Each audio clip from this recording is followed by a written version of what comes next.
Only about 44% of Americans could cover a $1,000 emergency without borrowing money. And when you look at actual savings accounts, the median balance sits around $1,200. So if you have $10,000 sitting in a savings account, you're already ahead of roughly 70% of the country. But here's what almost nobody talks about. The moment you cross that threshold, you become a different kind of customer to the financial system, and not in the way you'd think.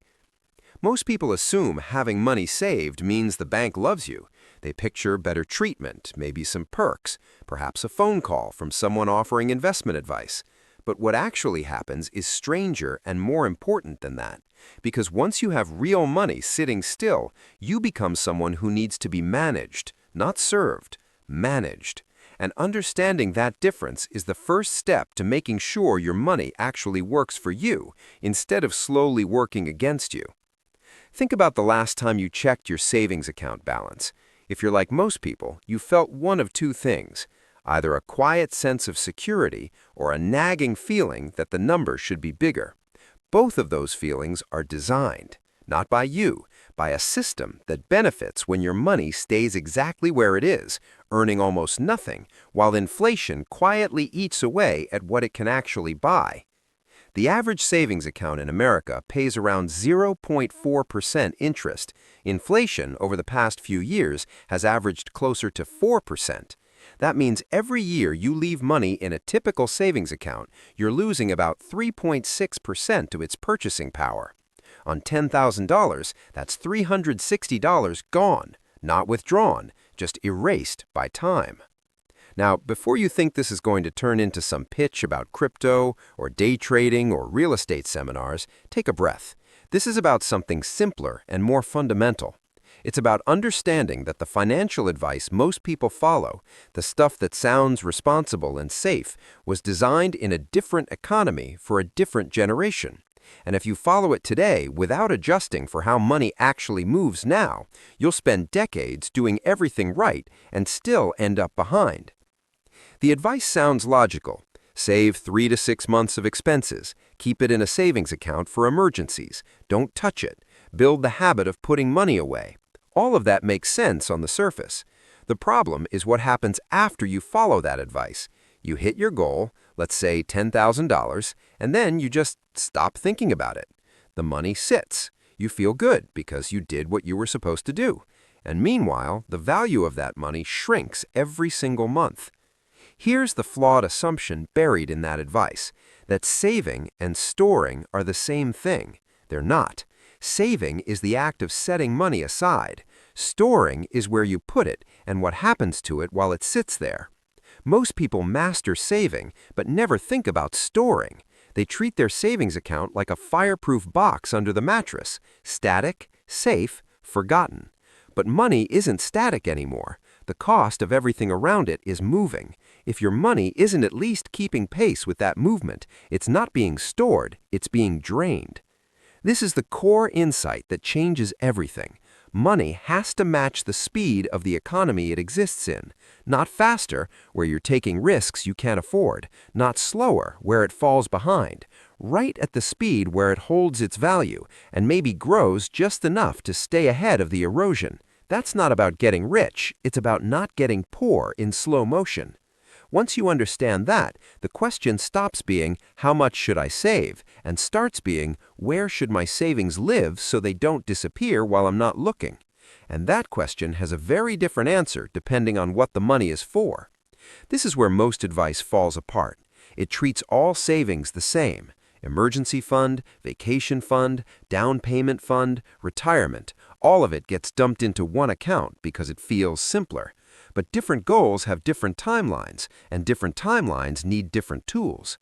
Let's say you have $10,000 saved. The first move is to split that money by purpose, not physically, not yet, but mentally. How much of that is true emergency money, the kind you'd need if your car exploded or you lost your job tomorrow? For most people, that's around $3,000 to $5,000, enough to cover rent, food, and basics for a month or two while you figure things out. That money needs to be accessible instantly, no penalties, no waiting. That part can live in a regular savings account, or better, a high-yield savings account that at least pays 4% or more instead of 0.4%. Same access, 10 times the return. Most people don't even know those accounts exist because their bank doesn't advertise them. Now here's where it gets interesting. The rest of that $10,000, the part that isn't for immediate emergencies, doesn't need to sit in a checking account earning nothing, but it also shouldn't be thrown into the stock market if you might need it in 6 months. This is the gap where most people get stuck. They know savings accounts are weak, but they're terrified of anything that sounds like investing, so they do nothing, and nothing costs them thousands of dollars over time. There's a middle ground that almost nobody talks about. It's not exciting, it doesn't get clicks, but it works. Treasury bills, certificates of deposit, money market funds. These are tools designed for people who want their money to be safe, but not stagnant. They're backed by the government or FDIC insured, just like savings accounts, but they actually pay you to keep your money there. A 6-month Treasury bill right now pays around 4.5%. A 1-year CD might pay 5%. That's real interest, not enough to make you rich, but enough to stop your money from rotting. Now, here's the psychological trap that stops people from doing even that.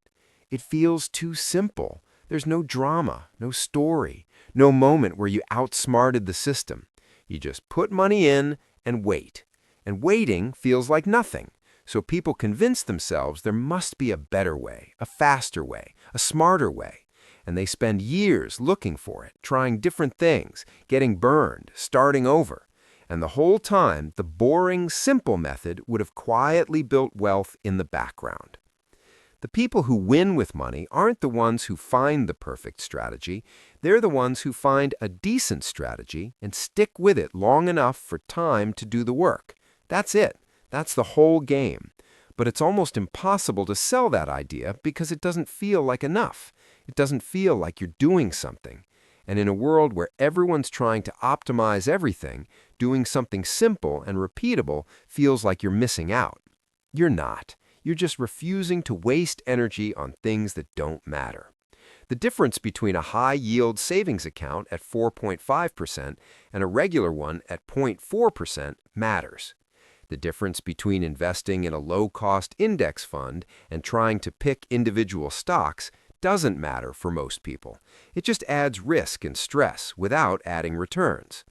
The difference between starting today and starting next year matters. The difference between investing $500 a month and $600 a month doesn't matter nearly as much as people think. Consistency beats perfection every single time. So let's bring this back. You have $10,000 saved. That puts you ahead of most people, but only if you treat it like the beginning of something, not the end. If you let it sit in a low-interest account, it's not growing, it's shrinking. If you spread it across too many goals, it's not building momentum, it's just being diluted. If you're too afraid to let any of it work for you, it's not an asset, it's just a number on a screen that makes you feel temporarily safe. The move is this. Keep $3,000 to $5,000 in a high-yield savings account as your emergency fund.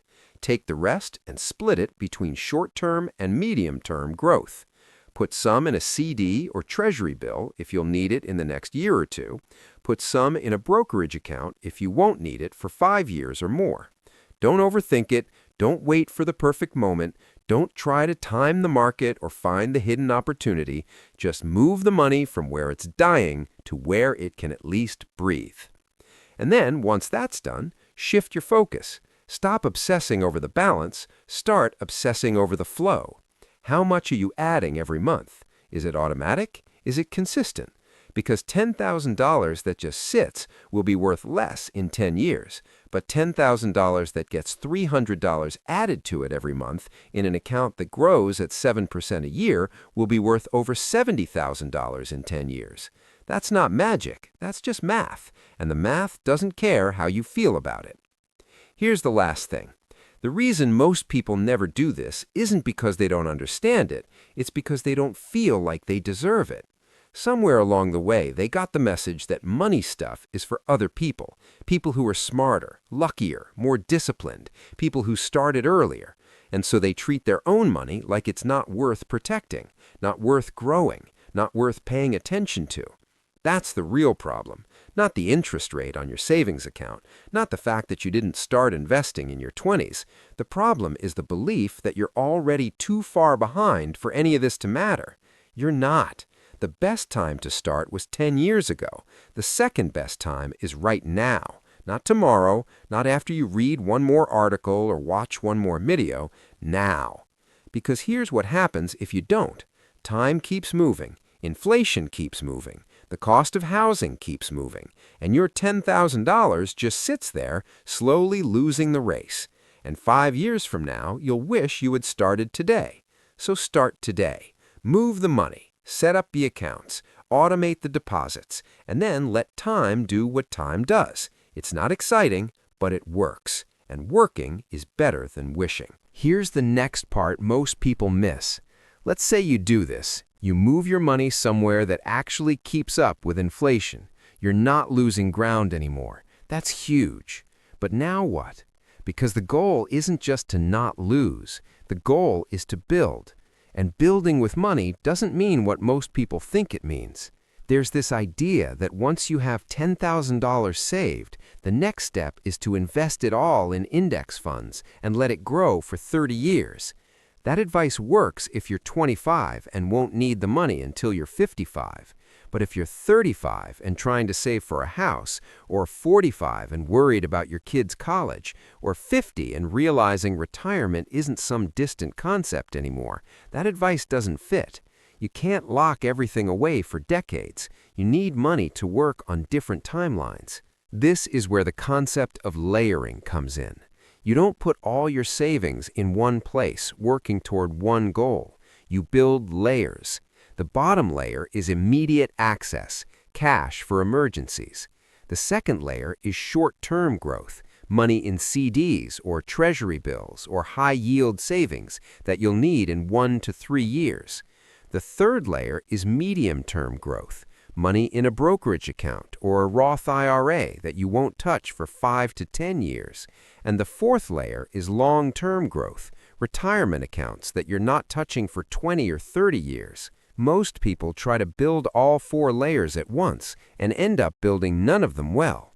They spread $200 a month across 5 different accounts and feel like they're making progress, but nothing ever gets big enough to matter. The smarter move is to build one layer at a time, fully, before moving to the next. Get your emergency fund to $5,000, then stop. Don't keep piling into it. Move to the next layer. Build your short-term savings to $10,000, then stop. Move to the next. This is how you create actual momentum instead of the illusion of it. Now let's talk about the thing nobody wants to hear. Having $10,000 saved is an accomplishment. It means you have discipline. It means you can delay gratification. But it also means you're at a crossroads, because $10,000 is enough to feel safe, but not enough to change your life. And a lot of people get stuck right there. They protect that $10,000 like it's fragile. They won't invest it because they're scared of losing it. They won't use it to increase their earning power because that feels risky. So it just sits. And 5 years later, it's still $10,000, except now it buys what $8,500 used to buy. The hard truth is this: at some point, saving more money stops being the answer. If you're making $50,000 a year and living on $40,000, you can save $10,000 a year. That's great.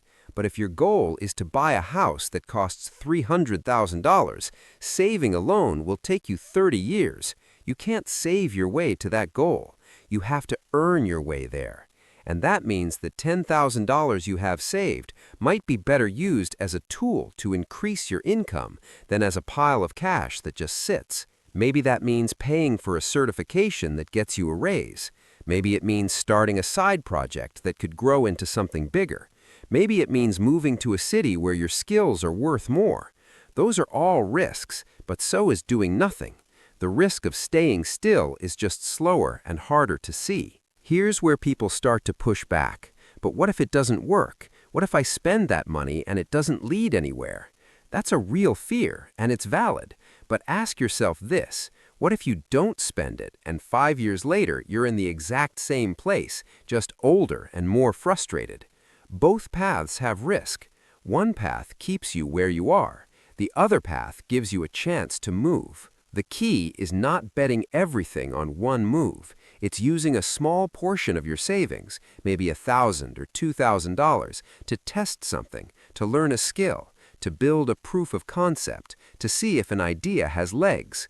If it works, you scale it. If it doesn't, you learn something for less than the cost of a used car. That's not reckless, that's strategic. But let's say you're not interested in any of that. You just want your $10,000 to grow safely without you having to think about it. That's fine. Here's what you do. Open a high-yield savings account and put your emergency fund there. Open a brokerage account and set up automatic monthly investments into a target date fund or a simple index fund. Put $200 a month in there, or whatever you can afford, and don't look at it. Don't check the balance every week. Don't panic when the market dips. Just let it run.